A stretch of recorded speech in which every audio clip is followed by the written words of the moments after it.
ये ईडी का इतना सारा माल जो है ना, ये घाघरे में छुपा के बैठे हैं कांग्रेसी। ये घाघरा जब हिलेगा ना दीजिए दिल्ली से मुंबई तक में, तो जगह जगह नोटों का बिस्तर लगेगा। ये घाघरा अभी तो वो स्विस बैंक का जरा सा धन अभी खोला नहीं है, वरना उसमें आधे से ज़्यादा कांग्रेसियों का ही पैसा है, क्योंकि इन लोगों ने वहाँ पे ना सेंधमारी करा रखी है। उसमें प्रधानमंत्री जी लगे पड़े हैं, तुम्हारा सारा काला चिट्ठा खुलेगा साले पप्पू। बस भाई सर अभी जैसे राष्ट्रपति का अपमान हुआ है, राष्ट्रपत्नी कहा गया है, तो उस पर आपका क्या विचार है? क्या सर, वो अधीर रंजन चौधरी है ना, वेस्ट बंगाल से आता है, सांसद है। वेस्ट बंगाल में 0 सीट आई है कांग्रेस को। आप समझ लो किस लेवल का आदमी होगा। उसे नेता विपक्ष भी बना रखा है। वो ऐसा बंदा है जो ईडी को इडियट कहते हैं, एडियट, एडियट कर दिया, IADIET होता है वैसे। वो इस प्रकार का व्यक्ति है जो सेंट्रल एजेंसी को गालियां देता है, प्रधानमंत्री को भी अपशब्द बोल चुका है। अब उसने भारत की प्रथम नागरिक, जिसे राष्ट्रपति ही कहा जाता है, वो फीमेल हो या मेल हो, इससे पहले प्रतिभा पाटिल भी तो बनी थी। क्या किसी भाजपा वाले ने प्रतिभा पाटिल को इस तरीके का अपशब्द यूज़ किया? नहीं। लेकिन कांग्रेस पार्टी क्या कहती है? उत्तर प्रदेश में गई प्रियंका वाड्रा, क्या कहती है? हम 40% महिलाओं को ही सीट देंगे चुनाव में खड़ा होने के लिए, लेकिन वो हार गए वहाँ पे। और अब मोदी जी कहते हैं बेटी बचाओ बेटी पढ़ाओ, लेकिन एक आदिवासी बेटी को संघर्ष के बाद उठा के आज एक आदिवासी को राष्ट्रपति बना दिया गया है, तो इन लोगों के पेट में दर्द हो रहा है। ये सेंट्रल एजेंसियों को गाली देने के बाद राष्ट्रपति को भी गाली दे रहे हैं। इतने बड़े पद की भी गरिमा नहीं रखते, जबकि वो भारत की प्रथम नागरिक हैं। तो ऐसे में अधीर रंजन चौधरी की जगह माफ़ी मांगना चाहिए सोनिया गांधी को, क्योंकि ये संस्कार तो सोनिया गांधी और राहुल गांधी के दिए हुए हैं ना, नहीं तो कोई भी पार्टी का नेता ऐसे कैसे बोल देगा। तो सर, इन लोगों को ये सोचना चाहिए, या तो ये झूठे दोगली बातें ना करें कि हम महिलाओं के सम्मान के लिए खड़े हैं या महिलाओं को न्याय दे देंगे, नहीं तो ये दोगले इस तरीके की बात ना करें। एक काम करें, या तो कहें सम्मान देते हैं, या खुलेआम कहें हम अपमान करते हैं। ऐसी दोगली बातें नहीं चलेंगी देश में, और सोनिया गांधी को इस पर माफ़ी मांगनी चाहिए। सोनिया गांधी माफ़ी मांगो, मैं भी आह्वान करता हूँ। और सर जैसे अभी मोदी जी ने कहा था एक उसमें कि एवड़ी जो फ्री की एवड़ी के लिए केजरीवाल जी को बोला गया था, तो इसमें आपका क्या विचार है कि ठीक था या गलत है? सर, रेवड़ी जो फ्री की रेवड़ियाँ हैं ना, उसके चक्कर में परिवारवादी एक पार्टी थी राजपक्षे की, जो थी श्रीलंका में। श्रीलंका का हाल देखो, दूधू करके जल रहा है। वहाँ पे 2 बार प्रधानमंत्री बदल चुके हैं, भाग चुके हैं। अब एक और बदली है एक सरकार। वहाँ पे फ्री की रेवड़ियों की वजह से वो किसी को आईफोन दे रहे हैं, वो किसी को पेट्रोल दे रहे हैं, कम दाम में दे रहे हैं वहाँ पे, जबकि इकोनॉमी मॉडल उनका सिर्फ और सिर्फ टूरिज़्म है। कोरोना काल के समय के बाद वो बर्बाद हो चुके हैं, फिर भी वहाँ पे उन्होंने रेवड़ियाँ बांटनी। वही काम दिल्ली में केजरीवाल करता है, और पंजाब में भगवंत मान करता है। आम आदमी पार्टी की सरकार 2 ही राज्यों में है। यहाँ एक के साथ एक दारू फ्री देते हैं लोग, लेकिन एक पेट्रोल के साथ एक पेट्रोल फ्री दो ना, तब माने हम तुम्हें। किसी महिलाओं को न्याय दो ना, एक घी के साथ एक घी फ्री दो, एक तेल के साथ एक फ्री दो, कुछ ना कुछ ऐसा करो। लेकिन अब दारू दे के, रेवड़ियाँ बांट के यहाँ के जनता को बर्बाद कर रहे हो। पानी दिल्ली का नहीं है, दिल्ली में कोई नदी नहीं है।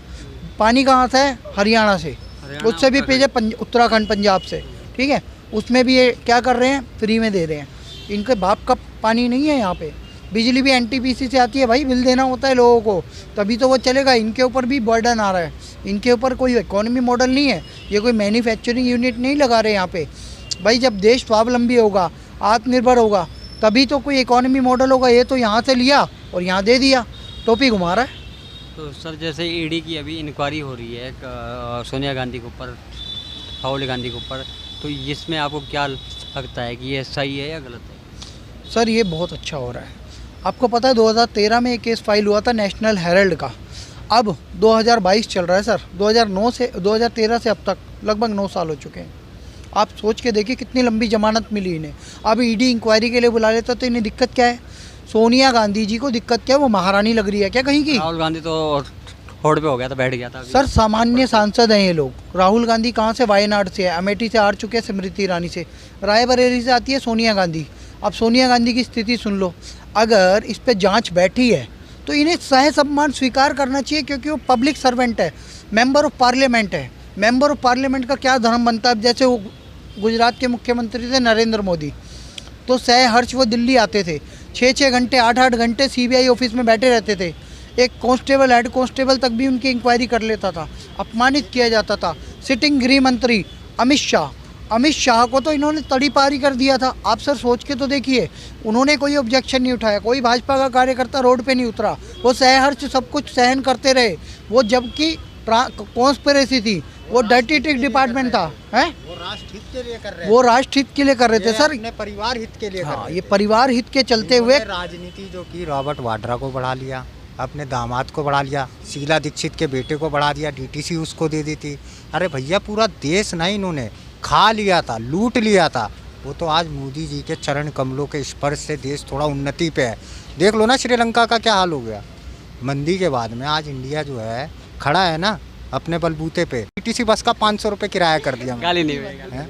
नहीं, ये दल्ला है, ये ऐसी बातें समझता है, ये दलाल है, ये ऐसी बातें समझता है, क्योंकि ये ना स्कीम दे दे के लोगों को लुभा रहा है। प्रधानमंत्री जी क्या करते हैं? वो हाईवे बनवाते हैं। और वो BPL प्रधानमंत्री जी क्या वाले को करते हैं? वो ना आपके लिए आयुष्मान योजना लाते हैं, जाइए हॉस्पिटल में ट्रीटमेंट कराइए। प्रधानमंत्री जी क्या करते हैं? जेनेरिक मेडिसिन लाते हैं। प्रधानमंत्री जी क्या करते हैं? उज्ज्वला योजना लाते हैं। प्रधानमंत्री जी क्या करते हैं? टॉयलेट बनवाते हैं। वो स्कीम नहीं देते हैं किसी को कि जाओ बेटा ये तुमको फ्री दे दिया, दारू की बोतल ले लो, भाई मैं आ गया भंडो के, हैं? वो ऐसे नहीं कराते। वो कहते हैं गुजरात में दारू बंद तो देश में भी बंद कर दूंगा। वो तो अल्कोहल किंग है भैया, सही बोले आप, अल्कोहल किंग है, सॉरी सही करेक्ट कर दिया आप। अल्कोहल किंग और दल्ले, और ये दलाल है दूसरा किंगफिशर वाले विजय माल्या के बाद में। ये दलाल जो है ना, ये स्कीम दे रहा है लोगों को। पता है क्या? अभी दारू फ्री देगा, कुछ दिन बाद में चखना फ्री देगा, कुछ दिन बाद में लॉलीपॉप फ्री देगा, कहेगा झुंझुना ले लो, अब कहे डीटीसी बस फ्री कर रहा हूँ। जो है ना केजरीवाल दल्ला, अल्कोहल किंग, ये एक्चुअली में क्या है दिल्ली वालों, अब भी समझ जाओ, ये कुछ नहीं करेगा। आज अगर हम लोगों ने नहीं बोला ना, तो एक मेजॉरिटी है ना दिल्ली की, अगर हमने अगर गलती कर दी इस बार, तो ये मेजॉरिटी को हमारे घर में घुसवा देगा। आज मैं बड़ा प्रसन्न है, आज हम बड़ा प्रसन्न हैं कि आज हमारी कावड़ यात्रा, आज जितने भी कावड़िए श्रद्धालु गए हैं, उन श्रद्धालुओं से पूछो कितनी तारीफ़ें की हैं उन्होंने।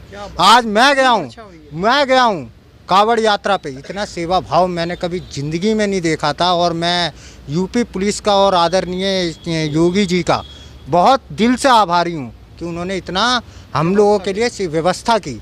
जगह जगह पे पानी की व्यवस्था थी, जगह जगह पे लंगर की व्यवस्था थी, जगह जगह पे पुष्प बरसाए जा रहे थे, पुष्प की वर्षा हो रही थी। आज ये जो है ना, ये लोग क्या कर रहे हैं, ये जो दल्ला केजरीवाल है और ये जो सोनिया गांधी है, सोनियो एंटोनियो मानियो, ये जो है ये सिर्फ देश को बिकवाने का काम कर रही है। ईडी का इतना सारा माल जो है ना, ये घाघरे में छुपा के बैठे हैं कांग्रेसी।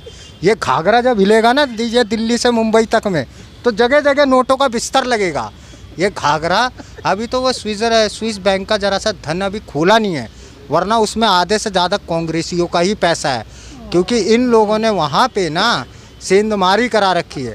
उसमें प्रधानमंत्री जी लगे पड़े हैं, तुम्हारा सारा काला चिट्ठा खुलेगा साले पप्पू।